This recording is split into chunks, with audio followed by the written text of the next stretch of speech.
Cuando abren la maleta, la adolescente de 15 años apenas tiene tiempo de apartarse antes de vomitar.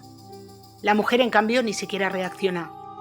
Mientras la chica intenta recuperar el aliento, la mujer saca el teléfono, fotografía el contenido de la maleta, el coche, incluida la matrícula y la documentación.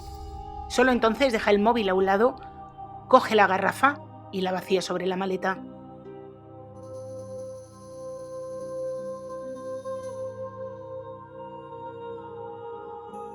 Hola a todos, yo soy Julia y hoy os traigo un caso polaco. Creo que es el primer caso polaco que hago, porque sí, además de en España y en Estados Unidos, se cometen crímenes en todos los países del mundo. Y bueno, no me enrollo más y vamos con la historia. A comienzos de la década de los 2000, Mónica Antosik era una adolescente que vivía con sus padres y su hermana en una pequeña localidad de la región de Mazovia, en el centro norte de Polonia. Era una joven tranquila, buena estudiante y nunca dio problemas de comportamiento. Creció en un hogar unido, donde no faltaba de nada, aunque la organización familiar era bastante poco habitual para la época y el entorno rural en el que vivían. Quien se ocupaba principalmente de la casa, de las tareas domésticas y de la educación de las dos hermanas era el padre. Después de trabajar durante 26 años como funcionario de prisiones, acababa de jubilarse y había asumido él las tareas domésticas mientras su mujer trabajaba fuera de casa durante 8 horas. Esa circunstancia hizo que Mónica desarrollara una relación muy especial con su padre. Le admiraba profundamente y él veía en su hija un enorme potencial. Su padre siempre había deseado tener un hijo varón, pero la vida le dio dos chicas a las que quería igual, pero en Mónica encontraba de alguna manera ese carácter fuerte que había imaginado para su hijo. Convencido de que aquella personalidad dominante podía convertirse en una virtud, decidió potenciarla. Su afición por el mundo militar, adquirido después de más de un cuarto de siglo trabajando en el sistema penitenciario, terminó contagiando a su hija. Con el paso del tiempo, Mónica empezó a convencerse de que la disciplina, el uniforme y la carrera militar encajaban con su forma de ser. Por eso, al terminar la educación obligatoria, ingresó en un instituto militar. Allí aprendió a manejar armas, realizó entrenamiento físico intensivo y recibió una formación orientada a quienes aspiraban a continuar su carrera en las Fuerzas Armadas, en la policía o en otros cuerpos uniformados. Mónica se adaptó perfectamente a aquel ambiente tradicionalmente masculino y destacó por su organización, disciplina y obtuvo unos excelentes resultados, sobre todo como tiradora. Era evidente que la influencia de su padre había marcado su camino, pero también que ella se sentía plenamente identificada con aquella elección. Fue precisamente en este instituto militar donde conoció a Marcin, un compañero de su misma edad. La relación entre ambos avanzó muy deprisa y en pocos meses se convirtió en un noviazgo muy serio. Sin embargo, los padres de Mónica nunca terminaron de aceptar a Marcin, especialmente su madre, que había oído por boca de conocidas que Marcin tenía un carácter complicado, que era inmaduro, mujeriego y aficionado al alcohol. Aún así, la pareja hizo caso omiso de aquellas advertencias y siguió adelante con sus planes. Mientras tanto, Mónica terminó el bachillerato y comenzó a estudiar gestión empresarial de la Europa integrada. Ni los estudios ni los cambios propios de esa etapa, ni los estudios ni los cambios propios de esa etapa alteraron sus planes personales. Así que, en agosto de 2006, con apenas 22 años, se casó con su novio del instituto. Un año después nació su hijo, pero la llegada del niño no fortaleció el matrimonio, al contrario. La convivencia empezó a deteriorarse rápidamente. Las discusiones eran cada vez más frecuentes, Mónica era extremadamente celosa y necesitaba tener el control de todo lo que ocurría a su alrededor, mientras que Marcin disfrutaba saliendo de fiesta y cada vez con más frecuencia perdía el control por culpa del alcohol. Cuando su hijo dejó de ser un bebé, Mónica decidió que necesitaba dar un giro a su vida profesional. Encontró trabajo primero en una biblioteca y después en la administración del distrito, al tiempo que terminaba la carrera universitaria. Obtuvo un título de máster con la máxima calificación, pero ni esos empleos temporales ni las oportunidades que tenía a su alcance colmaban sus expectativas, ni desde el punto de vista económico ni intelectual. Así que en el año 2009 volvió a encontrarse en una encrucijada, y una vez más fue su padre quien le propuso una salida. Después de haber trabajado durante años como funcionario de prisiones, estaba convencido de que su hija reunía todas las cualidades necesarias para desempeñar esa profesión. Además, era un trabajo estable, bien remunerado y muy acorde con su carácter. La idea convenció a Mónica, que volvió a vestirse el uniforme y poco después ingresó en el servicio penitenciario como suboficial de la prisión de Plonsk, creo que se pronuncia así. Allí destacó por su disciplina, su profesionalidad y su buena relación con los compañeros. Todo parecía indicar que por fin había encontrado una profesión en la que se sentía realizada. Sin embargo, su estabilidad solo existía en el ámbito laboral. En casa, el matrimonio atravesaba una crisis cada vez más profunda. Los celos y el carácter posesivo de Mónica provocaban discusiones constantes y Marcin respondía refugiándose en el alcohol. Según ella, su marido bebía porque era incapaz de asumir sus responsabilidades y según él, tenía que recurrir a la bebida para escapar del infierno psicológico que vivía en casa con Mónica. Lo que yo no sé es por qué no se separaron, pero bueno. Fuera cual fuera la realidad, lo cierto es que el consumo de alcohol de Martin fue empeorando hasta convertirse en una adicción. Llegó a pasar semanas enteras completamente ebrio, sin hacerse cargo de sus obligaciones. Durante esos episodios, Mónica abandonaba el domicilio familiar y se refugiaba en casa de sus padres, quienes estaban cada vez más convencidos de que siempre habían tenido razón con respecto a su yerno. Martin, sin embargo, ofrecía una versión completamente distinta de la realidad. Llegó incluso a denunciar a su esposa ante la policía. Aseguró que un día ella le había administrado algún tipo de sustancia que le hizo perder el conocimiento y que al despertar descubrió que estaba esposado y encerrado durante horas en el sótano de la vivienda. Los agentes nunca dieron credibilidad a aquella denuncia, en parte debido a los graves problemas de alcoholismo que este hombre presentaba. Aunque posteriormente interpuso otras denuncias contra Mónica, ninguna terminó prosperando en los tribunales. Lo único que consiguieron fue aumentar más la tensión entre ambos. Y llegado un momento, el matrimonio ya solo estaba unido por el resentimiento. En junio de 2012, cuando llevaba casi 3 años trabajando en la prisión, la carrera de Mónica sufrió un giro completamente inesperado para quienes la conocían. Todo comenzó con una denuncia interna dirigida al director del centro penitenciario. Uno de sus compañeros aseguraba haberla sorprendido entregando a un preso una carta que no había pasado por el control reglamentario. La dirección abrió entonces una investigación y pronto descubrió que lo de la carta era solo la punta del iceberg. Desde hacía meses, Mónica mantenía una relación sentimental con uno de los reclusos. No solo se veía con él en secreto, sino que además actuaba como enlace con el exterior. Le daba teléfonos, algo que estaba prohibido, lógicamente, contactaba con sus familiares y le facilitaba comunicaciones que, precisamente por su trabajo, tenía obligación de impedir. Así que el 29 de junio de 2012 fue obligada a presentar un informe solicitando voluntariamente la baja del servicio. La dimisión de Mónica evitó la apertura de un expediente disciplinario, pero el resultado fue el mismo. Perdió de un día para otro el empleo que tanto había deseado y que había ejercido durante casi 3 años. Y a partir de ese momento volvió a quedarse nuevamente sin rumbo.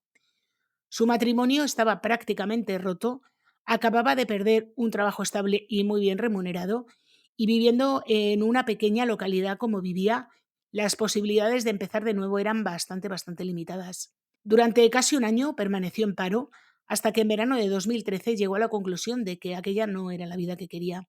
Así que pensó que la solución estaba en la capital, en Varsovia. Apenas una semana después encontró una oferta de empleo como asistente en una agencia inmobiliaria en Varsovia. Le pareció una oportunidad perfecta y llamó inmediatamente al anunciante.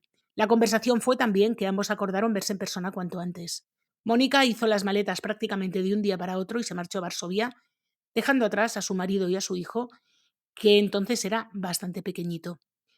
Al llegar a la capital se dirigió a un apartamento situado en pleno centro de la ciudad, donde tenía su sede la empresa, y allí conoció por fin al hombre que había publicado el anuncio.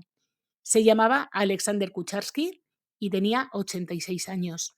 Y a pesar de su avanzada edad, seguía plenamente activo al frente de sus negocios. Alexander dirigía desde hacía un montón de años una empresa especializada en la compraventa y tasación de inmuebles.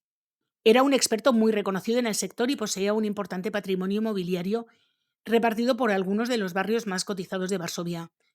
Entre sus bienes figuraban varias propiedades valoradas en millones de zlotys. Zlotys es la moneda polaca, Tengo que deciros que aunque Polonia pertenece a la Unión Europea, no está en la zona euro. Bueno, pues ella, además de, como os digo, las propiedades, también tenía un terreno a las afueras de la capital y sobre todo un espacioso piso en la calle Marzalkowska, que por lo visto es una de las calles más cotizadas de la capital, que era donde vivía y desde donde gestionaba los negocios. A pesar de su fortuna, este hombre llevaba una vida bastante solitaria. Siempre había administrado personalmente sus propiedades y apenas mantenía relación con su familia. Tenía hermanos en una localidad cercana, pero el contacto entre ellos era bastante escaso. También era padre de dos hijos, una chica, fruto de un primer matrimonio que vivía en Estados Unidos y con la que llevaba 30 años sin hablarse, y otro, su hijo menor, nacido de una relación que nunca llegó a formalizarse, y todo cuanto hacía este hombre estaba pensado con un único objetivo, que era aumentar el patrimonio que pensaba dejarle a este hijo, porque a su hija la había desheredado. Mónica se quedó impresionada por la pasta que tenía este señor, que era casi 60 años mayor que ella, y en muy poco tiempo pasó a ser su mano derecha. Mónica se ocupaba de la documentación, le ayudaba a gestionar las propiedades y organizaba buena parte de la agenda y la actividad diaria del octogenario. Al mismo tiempo, Mónica alquiló un apartamento en una calle no muy lejos de allí, pero sí bastante alejada de su familia, donde vivía completamente sola. Por fin parecía haber encontrado la estabilidad que llevaba años buscando, y a medida que pasaban las semanas las cosas parecían ir incluso mejor de lo esperado. Pero ella no tenía suficiente con esto. El sueldo que este hombre le pagaba por ser su asistente estaba bastante bien y le permitía vivir con comodidad, pero estaba lejos del nivel económico al que ella aspiraba. Mónica quería más dinero y lo quería ya. Así que, convencida de que su atractivo físico podría abrirle otras puertas, comenzó a cuidar aún más su imagen y decidió aprovechar las posibilidades que le ofrecía Internet. Abrió un perfil en una página de contactos donde buscaba hombres dispuestos a mantener económicamente a una mujer a cambio de compañía, compañía entre comillas. Las respuestas no tardaron en llegar. Muchos de aquellos hombres eran empresarios acomodados, casados y con hijos, que llevaban una doble vida. Y lejos de verlo como un problema, Mónica encontró en ello una extraordinaria oportunidad. Compró un pequeño dispositivo con apariencia de mando a distancia que en realidad escondía una cámara, y a partir de ese momento comenzó a grabar en secreto sus encuentros íntimos con aquellos hombres. Más tarde utilizaba esas grabaciones para chantajearles y exigirles cantidades de dinero mucho mayores de las que inicialmente habían acordado.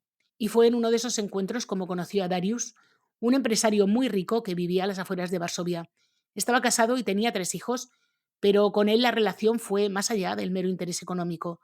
Mónica se enamoró y estaba convencida de que aquel hombre acabaría convirtiéndose en su marido.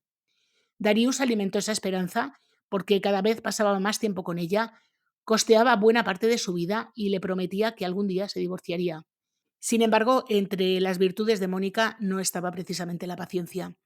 Ella no estaba dispuesta a esperar durante años a que Darius resolviera la situación familiar en la que se encontraba. Quería una vida de lujo inmediatamente y empezó a buscar otra forma de conseguirla. Y entonces dirigió su mirada hacia la inmensa fortuna de Alexander. Trabajar con él le había permitido acceder a toda la documentación del empresario, conocía perfectamente su patrimonio, tenía acceso a su documentación, a su pasaporte, a sus firmas y a todos los trámites relacionados con los inmuebles. Y poco a poco llegó a la conclusión de que solo una serie de formalidades la separaban de hacerse con aquella fortuna. Sin embargo, había un pequeño inconveniente, que Alexander estaba vivo y no le iba a dar su fortuna así como así. Y si ella pretendía quedarse con algo de su dinero, este hombre lo iba a descubrir. Así que Mónica llegó a una conclusión tan sencilla como terrible. La única forma de apropiarse del patrimonio de Alexander era acabar con él y hacer desaparecer el cuerpo sin levantar sospechas. Y para eso necesitaba un cómplice. Pero evidentemente Mónica tenía perfectamente pensado quién iba a ser ese cómplice. Se trataba de un chico joven sin recursos económicos y dispuesto a hacer cualquier cosa por dinero. Este chico se llamaba Gregor Ostrowski. Era el novio de la hermana de su mejor amiga. El chico, 11 años menor que ella, seguía viviendo cerca de Plonsk, procedía de una familia humilde, no había conseguido terminar la educación secundaria y arrastraba una serie de antecedentes penales, además de consumo de alcohol y otras sustancias. Para Mónica era el candidato perfecto. Así que, dicho y hecho, se puso en contacto con él y le hizo una oferta que no pudo rechazar. Le pagaría 150.000 zlotys, que al cambio son unos 35.000 euros, si la ayudaba a deshacerse de Alexander. Y Gregor, que todo hay que decirlo no tenía muchos escrúpulos, aceptó la oferta. Mónica, por su parte, tenía perfectamente diseñado el plan y el chico solo tenía que ejecutar sus instrucciones. La fecha elegida fue el 5 de mayo de 2014. El empresario, pese a sus 86 años, seguía siendo un hombre prudente y desconfiado, pero Mónica conocía perfectamente sus costumbres y sabía cómo convencerle. Preparó incluso el guión de una llamada telefónica. Escribió en un papel todo lo que Gregor debía decir y le obligó a aprendérselo de memoria. El chico llamó haciéndose pasar por otra persona y explicó que necesitaba una segunda tasación. Tal y como Mónica había previsto, Alexander aceptó el encargo.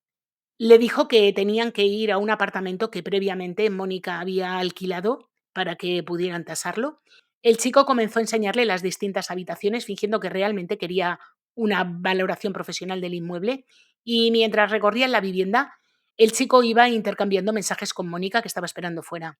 Siguiendo sus instrucciones, condujo finalmente a Alexander hasta el cuarto de baño con el pretexto de que había un olor extraño que quería enseñarle. Cuando el empresario ya estaba en el baño, Gregor avisó a Mónica. Mónica entró entonces en la vivienda, golpeó a Alexander en la cabeza con una botella de cristal y lo dejó aturdido. Y cuando el hombre cayó al suelo, le asestó un golpe mortal en el cuello. Con el empresario ya muerto, comenzó la segunda parte del plan. Lo primero que hicieron fue acudir a un centro comercial cercano para comprar una maleta de gran tamaño y luego después regresaron al apartamento, introdujeron el cuerpo en la maleta y consiguieron sacarla del edificio sin despertar sospechas. La cargaron en el maletero del coche y emprendieron viaje hacia la zona de Plonsk, donde ambos conocían perfectamente el terreno. Finalmente llegaron a una pequeña aldea de apenas unos 30 habitantes y allí en un campo de avena cavaron una fosa de aproximadamente 1 metro de profundidad, enterraron la maleta con el cuerpo y regresaron a Varsovia. Limpiaron minuciosamente el apartamento, fregaron el suelo y Gregor llegó incluso a pintar una pared cuya superficie ya no podía limpiarse completamente. Y después comenzaron a sacar beneficio del crimen. Vendieron en un establecimiento de compraventa las joyas y los ordenadores y todos los objetos de valor que tenía Alexander. Y mientras tanto, Mónica comenzó con los trámites para hacerse con el patrimonio de Alexander. Solicitó documentación registral, preparó numerosos documentos y practicó durante días la firma de Alexander para poder falsificarla. Lo más llamativo para los investigadores fue que durante todo este tiempo ninguno de los dos mostró el menor signo de preocupación. Continuaron haciendo vida completamente normal. Mónica incluso parecía especialmente feliz. Pocos días después del crimen se marchó de vacaciones al mar junto a su amante, Darius, y seguía publicando fotografías en las redes sociales apenas 3 semanas después del crimen. Pero aquel viaje marcó también el principio del fin de su relación. Durante las vacaciones, Mónica volvió a insistirle a Darius que abandonara definitivamente a su esposa. Y Darius, que estaba un poco hasta el moño de las exigencias de Mónica, le dijo que no pensaba divorciarse y que prefería poner fin a la aventura antes que seguir aguantando que le dijera que se divorciara. La respuesta enfureció a Mónica, que no aceptaba un no por respuesta porque siempre estaba acostumbrada a conseguir todo lo que quería, así que regresó a Varsovia y comenzó a idear un nuevo plan. Y este plan no era otro que vengarse de él.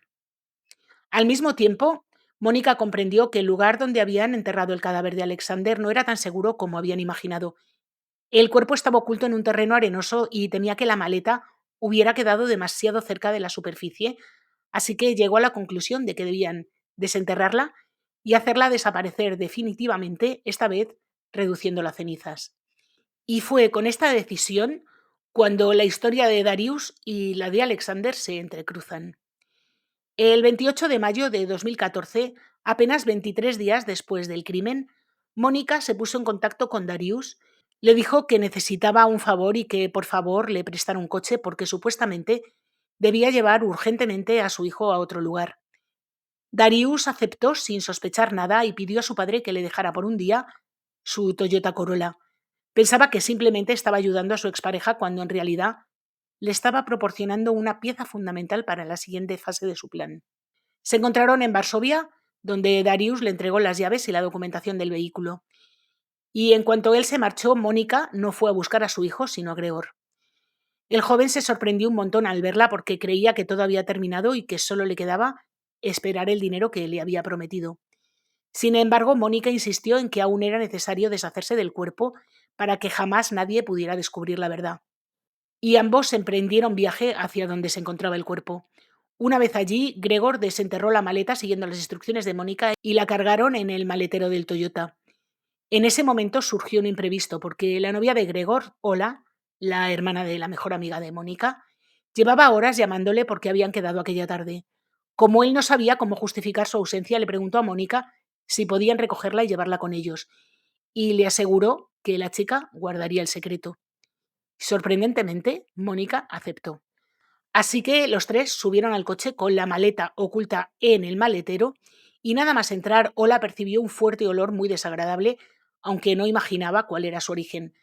Antes de llegar al lugar elegido para quemar la maleta, hicieron una parada en una gasolinera donde Gregor llenó 3 bidones de plástico con gasolina. Y después continuaron hasta una explanada escondida entre la vegetación. Antes de hacer nada, Mónica abrió el maletero, sacó el teléfono móvil y comenzó a tomar fotografías. Y fue entonces cuando Ola vio por primera vez el contenido de la maleta. El impacto fue tan brutal que empezó a vomitar. Mónica, sin embargo, permaneció completamente impasible. No solo fotografió el cuerpo, también se aseguró de que en las imágenes aparecieran claramente la matrícula del Toyota y para que no hubiera ninguna duda sobre el vehículo utilizado, hizo varias fotografías adicionales del permiso de circulación. Solo cuando terminó de documentarlo todo, dio la orden de continuar. Entre los dos trasladaron la maleta al suelo, la empaparon con gasolina y le prendieron fuego. Durante casi 2 horas, las llamas alcanzaron una temperatura tan elevada que destruyeron prácticamente todo. De la maleta apenas quedó rastro y sobre el terreno únicamente permaneció un círculo ennegrecido y una pequeña cantidad de cenizas. Convencidos de que ya no quedaban pruebas que pudieran incriminarlos, regresaron al coche. Mónica dejó primero a los dos adolescentes en sus casas y volvió después a Varsovia, al apartamento de Alexander, que poco a poco estaba intentando convertir en suyo. Y al día siguiente continuó con el plan. Limpió meticulosamente el Toyota, tanto por dentro como por fuera, con el objetivo de limpiar cualquier vestigio que pudiera relacionar el vehículo con el crimen. Y después llamó a Darius para devolverle el coche. Pero aquel encuentro tenía un propósito muy distinto. Mónica le enseñó las fotografías que había tomado el día anterior y comenzó a chantajearle. Le exigió que abandonara a su mujer y formara una vida con ella, y si no lo hacía, aseguraba, utilizaría aquellas imágenes para destruirle. Como proposición de matrimonio a mí me parece de lo más romántico y persuasivo, ¿eh? A ver quién dice que no. Darius, sin embargo, se quedó horrorizado, aunque realmente no pensaba que aquello fuera real. Pensó que las fotografías eran un montaje y que el cuerpo era un maniquí que estaba utilizando para intimidarle. Aún así, el hombre, que ya conocía un poquito a Mónica, decidió acudir a la policía y denunciar que estaba siendo víctima de un chantaje. Les habló de las extrañas fotografías, pero ni él ni los agentes llegaron a creer que pudieran corresponder a un asesino verdadero.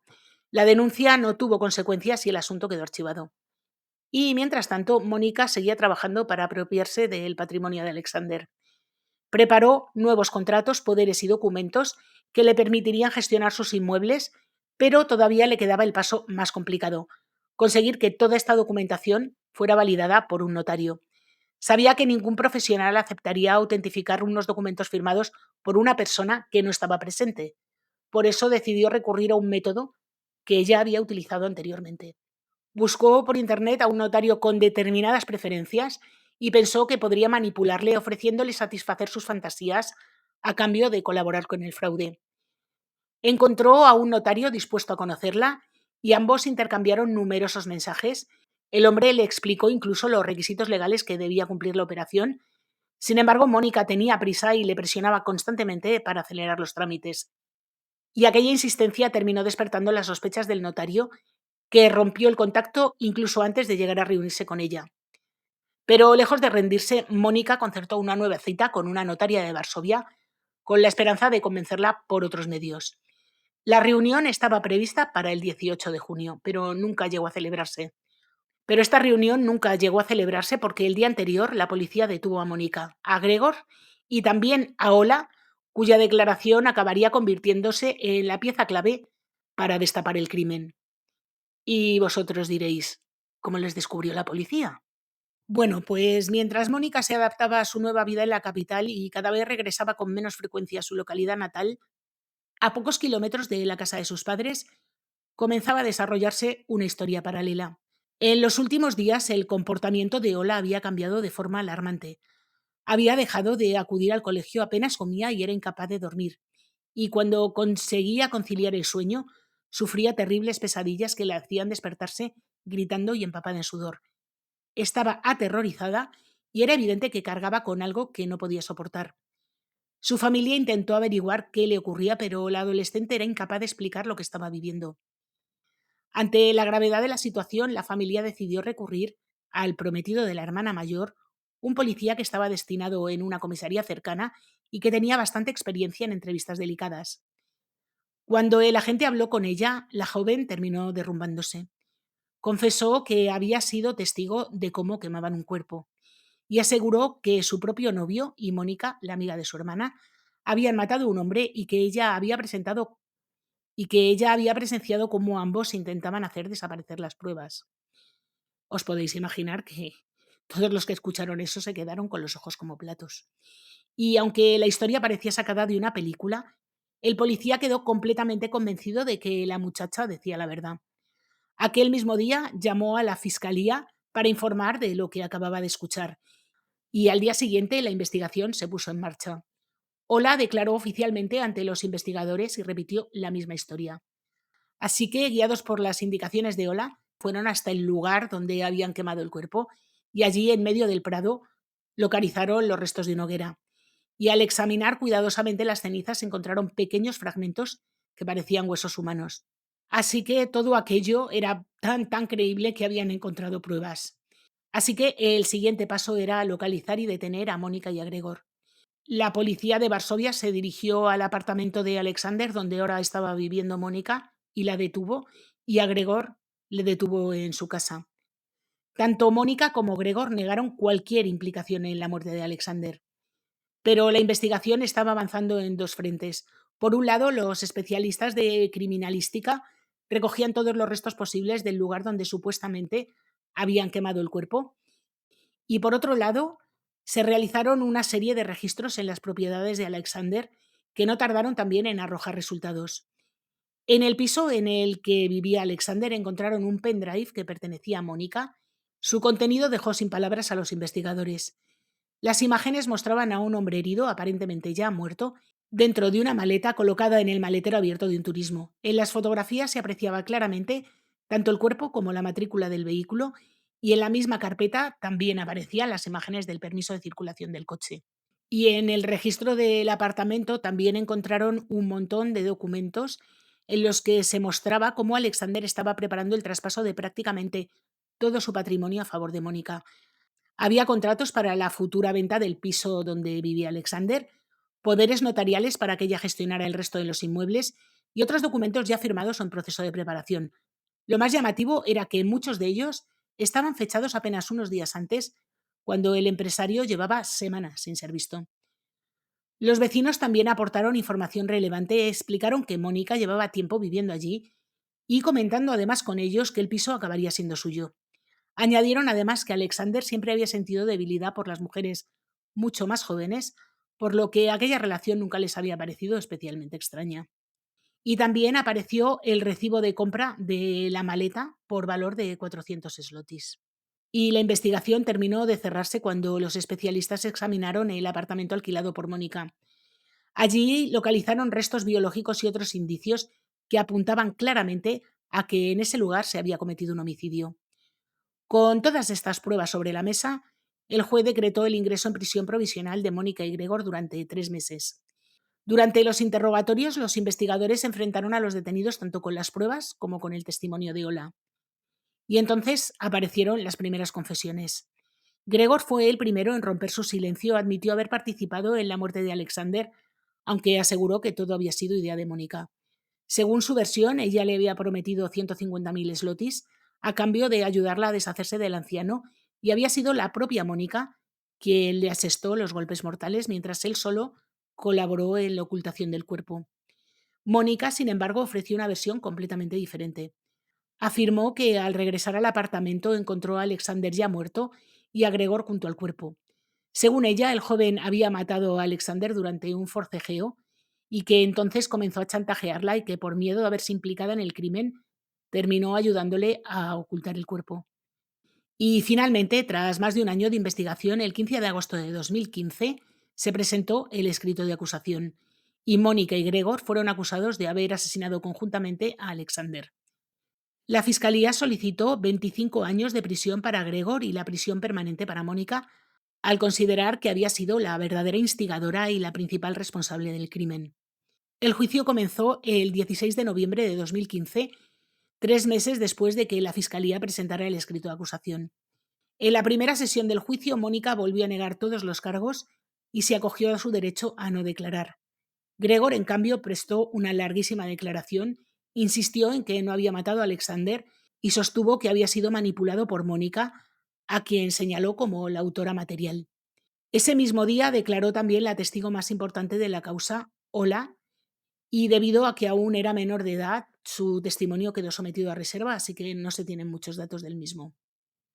También comparecieron la hermana mayor de la joven, amiga de Mónica, y el policía que había alertado a la fiscalía. La declaración de la antigua amiga de Mónica sorprendió a todo el mundo porque pidió que Mónica abandonara la sala antes de hablar porque solo así se sentía segura.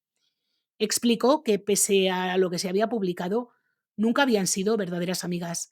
Aseguró que siempre le había tenido miedo y que evitaba enfrentarse a ella por temor a represalias y la describió como una persona fría, calculadora y capaz de hacer cualquier cosa para conseguir lo que quería.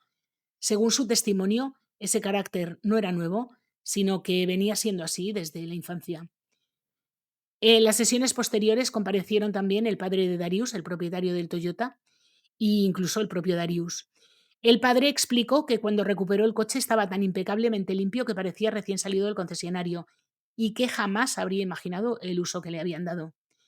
Darius confirmó además que Mónica lo había chantajeado y le había amenazado tanto a él como a su familia. Y mientras tanto, Mónica, callada como una tumba. También declaró el marido de Mónica, quien no ocultó el profundo resentimiento que sentía hacia ella. La describió como una persona manipuladora, convencido de que era capaz de hacer cualquier cosa para conseguir sus objetivos, e incluso afirmó que cuando aún trabajaba en la prisión había intentado buscar a alguien que acabara con él. Añadió además que Darius se había puesto en contacto con él porque temía que Mónica cumpliera las amenazas y que acabara tanto con él como con su familia. Y en la recta final del juicio compareció una reclusa que había compartido prisión con Mónica. Según explicó, la acusada había intentado convencerla para que mintiera ante el tribunal y le proporcionara una coartada falsa que incriminara exclusivamente a Gregor. La mujer relató que Mónica era extraordinariamente persuasiva y que llegó a hacerle creer que mantenía contactos con la policía y que solo necesitaban un testimonio favorable para dejarla en libertad.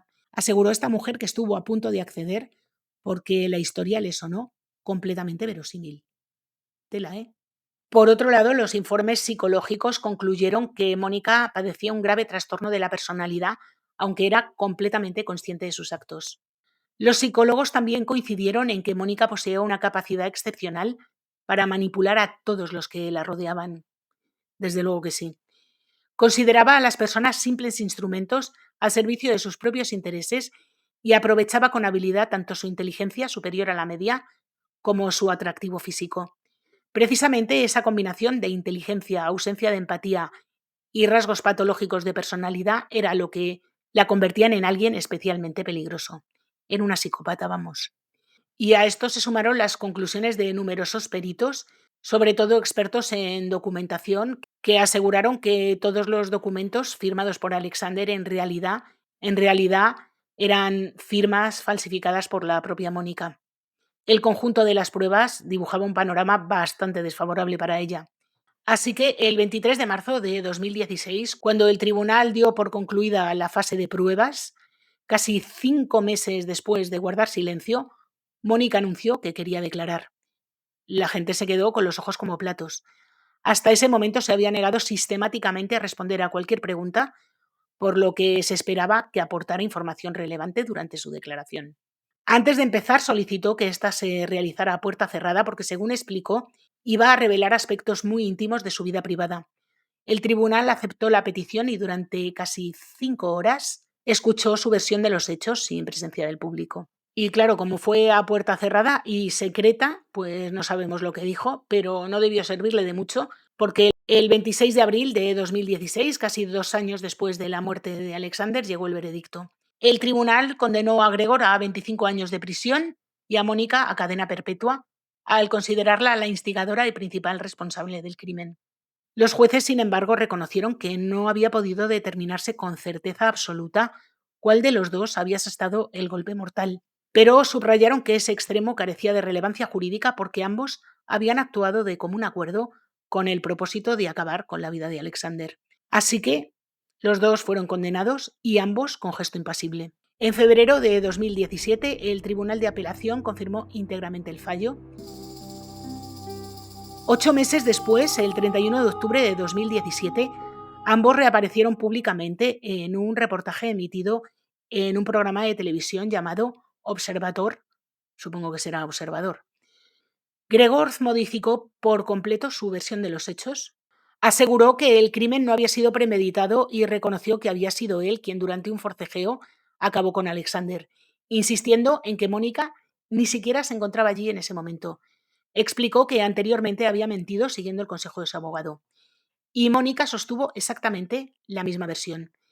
Entre lágrimas aseguró que nunca había participado en la planificación del crimen y que solo colaboró con la ocultación del cuerpo presa del miedo y de las amenazas de Gregor.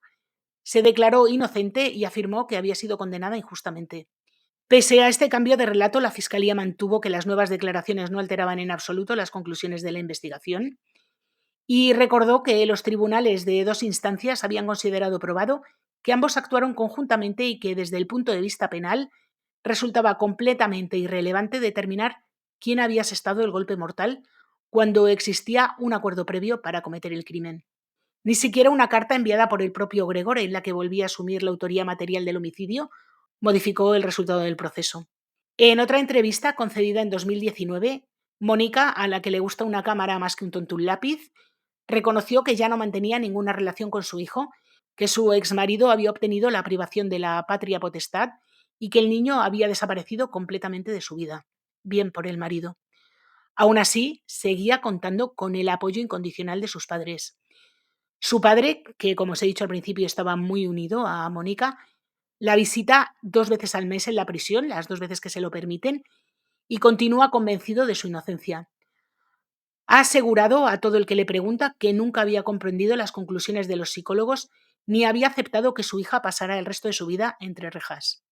En la actualidad, Mónica sigue cumpliendo condena de cadena perpetua, la pena más grave prevista por el Código Penal polaco.